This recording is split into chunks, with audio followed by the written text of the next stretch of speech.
After winning the match this week, Tom Brady talked about just how close the decision was for him to come back to the NFL. Take a listen.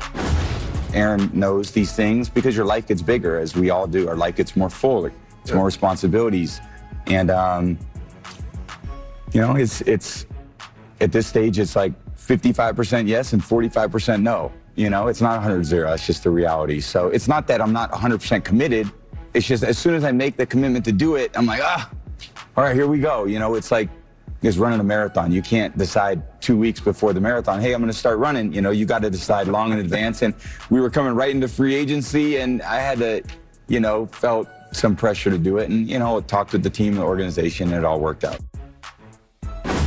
Good insights by TB. Shannon, how close do you believe Brady really was to retiring? I don't think it was very close at all, Skip. I think this was a rush decision. That's why it only lasted 40 days.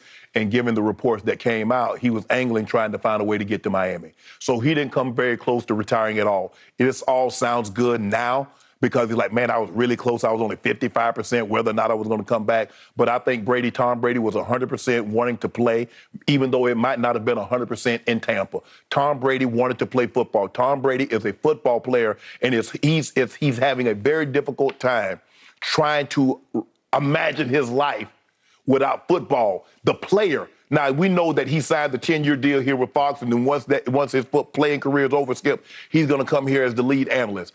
But he's having a very difficult time realizing his life without the game of football, where he's a player, where he has some control over the outcome of the ball game, the watching of the tape. Now, Skip, he has to watch other people. Now he's watching a quarterback, so I can talk about this on Sunday, or I can talk about whenever the game is. Now he's watching it, trying to break it down like, okay, I can attack this. I think we can do this. A, B, Byron left. Hey, B, this is what I think we should do in this situation. Because I remember going against this defense many years ago, and they did this. I wouldn't be surprised if they did it again. Tom Brady is having a difficult time, Skip, because there is no senior tour. In golf, Skip, you get 50 years old, hell, you can go over there. It's still competitive. It's still golf. They have majors, senior British, senior, all that other stuff, Skip, and you still can compete. In tennis, I think they have a little fun tour you can get on. But in football, Skip, when you retire, it's over. It's over. And all you get an opportunity to do is talk about football. You can't play it anymore. And Tom Brady is having a hard time because he's done it for so long. He loves it so much. The more you love something, job, significant other, the harder it is to let it go. They talk about, man, if you love something, set it free, bull jive. If you love something, you hold on to it, Skip. That's just the reality of it. And Tom Brady is holding on to football for dear life because he loves it so much and he doesn't want to let it go. Okay. I hear you, and yet I'm going to see you a few percent on this because when Tom says 55% yes and 45% no, that's strictly intended for Gisele's ears and his kids' ears. Because he wants them to think I came close, babe. I came close. I came so close, and I have such a responsibility to my wife and my children now, and it's just my life has changed, but I'm still 55 football.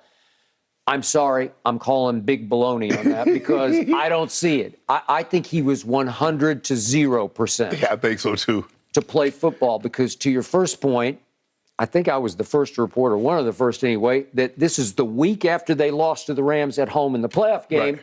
He is, as you said, angling. He is intrigued by pairing up with Sean Payton and going to the Miami Dolphins. Right. And then the Flores lawsuit bombshell happened, and it blew everything apart.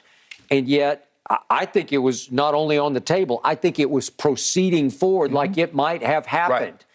I still believe, and I do not have any proof or evidence of this or I'm not reporting this. It's just a gut feeling that at this stage in age in his career, as he now goes on 45 years of age, I believe that he at least touched base with the 49ers, now run by the Shanahans, that you know so well, but at least touched base with the 49ers. He grew up loving just to see if they would be interested. You got to keep the tires, Skip. Well, you got to, because he could finish or fairy tale finish back in his home area with the team, the Montana teams that he grew up loving. Right. Well, again, the Shanahans, they've already committed to Trey Lance, and they're going forward maybe with Jimmy G also. And nope, they're not interested in Tom Brady. So all of a sudden, he comes full circle back to Tampa. And in the 11th hour, because free agency is upon them, and Right. you got to go, man. Right. To his point, he said, I felt some pressure. Well, it's not pressure. It's just reality. Right. They need to know, because do we need to go? I mean, can we sign? Maybe we need to add some other players because we're going to be minus Tom Brady. We might need to add something that's going to help the quarterback that's going to be here. And what if he waits to decide until free agents Chris over, Godwin says, and they're gone. Everybody's gone. Nobody's going to want to play with Carlton Davis says, well, hey, Blaine Brady, Gabbert, right? Okay. So in the end, he goes full circle back to Tampa, and he delivers an ultimatum. I believe it's it's clear as day in Tampa Bay that he just said, look, I can no longer coexist with your head coach. I like him off the field, but I don't love him in our meetings because me and Byron B, we got it. We're close. We're in sync. Just the two of us. Let us go forward. Let Todd Bowles be the head coach, right? Because the thing was, Skip, it was in a situation where at the combine, he stood up there. He ain't mentioned nothing about no retirement. No. Retirement ain't come out of nowhere. No. But you know what? What I thought about is like, you know what? Tom Brady came back. This would be a great time for me to step aside and let Todd Bowles take over. You just said weeks earlier you was having too much fun. They asked you about retirement. You said, I'm having too much fun. They kicked him upstairs. Yeah. And Brady said, okay, I got what I needed to go forward. Let's do this now. Right. And it was funny watching Aaron and Tom go back and forth in the Ernie Johnson interview. And it struck me that Aaron is closer to retiring than Tom is. Yes. That's how it came across. And Skip, and Tom was saying, well, you know, Aaron can attest to this. Aaron ain't got no responsibility. He ain't got no wife. He ain't got no kids. What responsibility he got?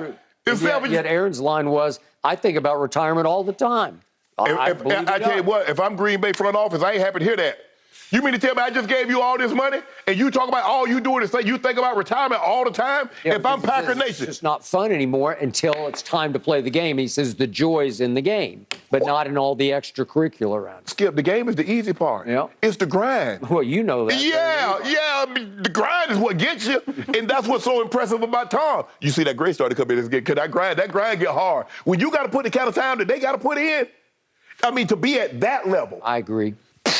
Man, please. I give Tom Brady more credit for being able to do the grind than I do for throwing the football, Skip, because that's the hard part. That's the mentally draining part. Final point is that guy knows in his heart of hearts, last year he could have been the MVP. Yeah. Aaron was, but he put up numbers that were MVP quality. And he also knows that the NFLPA is selling his name and likeness at the highest level times 2 over what Patrick. So he's times 2 the most popular player through those sales, right? Yeah. And he's saying, well, why would I stop? And plus, it's not like I'm getting beat up. Yeah, you take some punishment, but it's set up so you can play a long time.